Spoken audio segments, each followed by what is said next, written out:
আসসালামু আলাইকুম। খুবই গুরুত্বপূর্ণ একটি বিষয়। শান্তি রক্ষা মিশনে নিয়োগ নিয়ে সতর্ক জাতিসংঘ।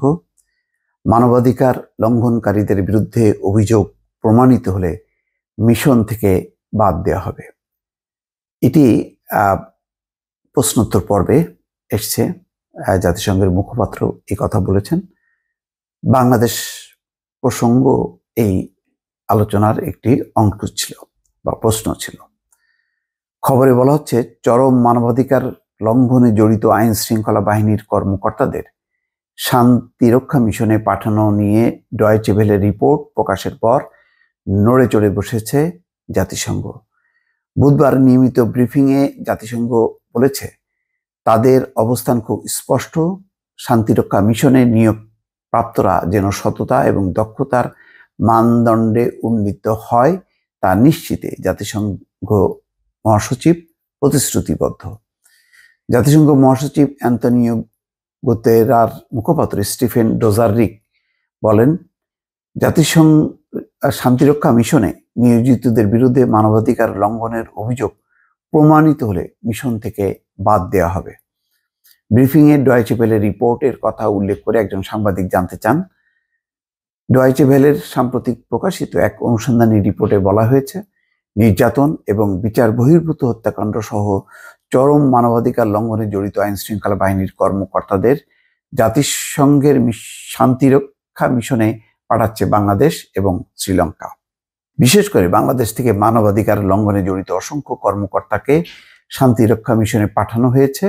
কোনো কোনো ক্ষেত্রে পুরস্কার স্বরূপ এদের অনেককে পাঠায় সরকার। জাতিসংঘ মহাসচিব কি এই বিষয়ে অবগত? জবাবে ডোজারিক বলেন, হ্যাঁ, ডয়েচে ভেলের ডকুমেন্টারি আমরা দেখেছি। আপনি হয়তো জানেন যে শান্তিরক্ষা মিশনে আমাদের সহকর্মীরা এই বিষয়টি নিয়ে কাজ করে যাচ্ছেন।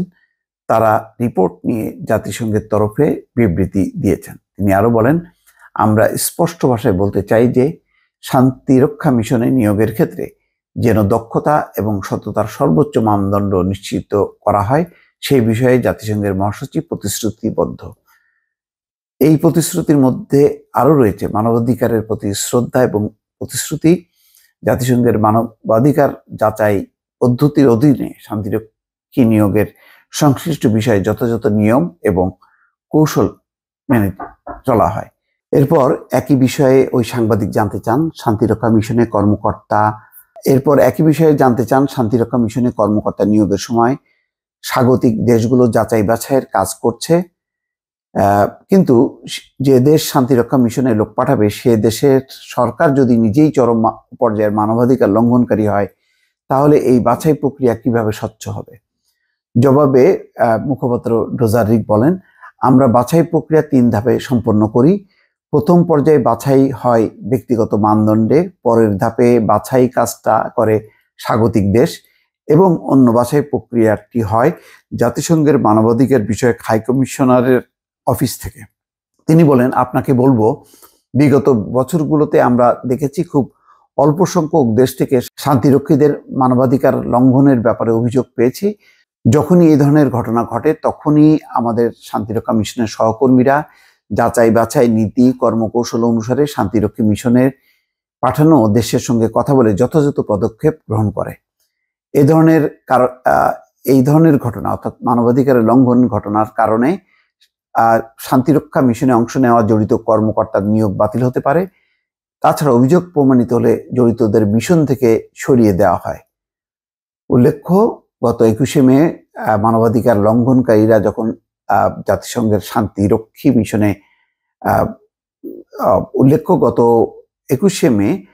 মানবাধিকার লঙ্ঘনকারীরা যখন জাতিসংঘের শান্তিরক্ষী শিরোনামে এই রিপোর্ট প্রকাশ করেছে ডয়েচে ভেলে। রিপোর্টে বলা হয়, বাংলাদেশ এবং শ্রীলঙ্কা নির্যাতন ও হত্যার সঙ্গে জড়িত কর্মকর্তাদের জাতিসংঘের শান্তিরক্ষা মিশনে পাঠিয়েছে। এই প্রসঙ্গেই মূলত স্টিফেন ডুজারিক প্রশ্নের উত্তর দিয়েছেন এবং সেখানে তিনি পরিষ্কার করেছেন যে যাদের বিরুদ্ধে অভিযোগ পাওয়া যাবে সেই ব্যাপারে জাতিসংঘ নিজস্ব পদ্ধতি অনুযায়ী যাচাই বাছাই করবে, পরীক্ষা করবে। যদি অভিযোগ প্রমাণিত হয় তাহলে তাদেরকে মিশন থেকে বাদ দেওয়া হবে। যদি এই ধরনের এখন উদ্যোগ বা আয়োজন গ্রহণ করে এবং বাদ পড়ে, তাহলে নিঃসন্দেহে এটি দেশের জন্য যথেষ্ট পরিমাণে একটা বিব্রতকর পরিস্থিতি হবে। দর্শক ভালো থাকবেন। আল্লাহ হাফেজ।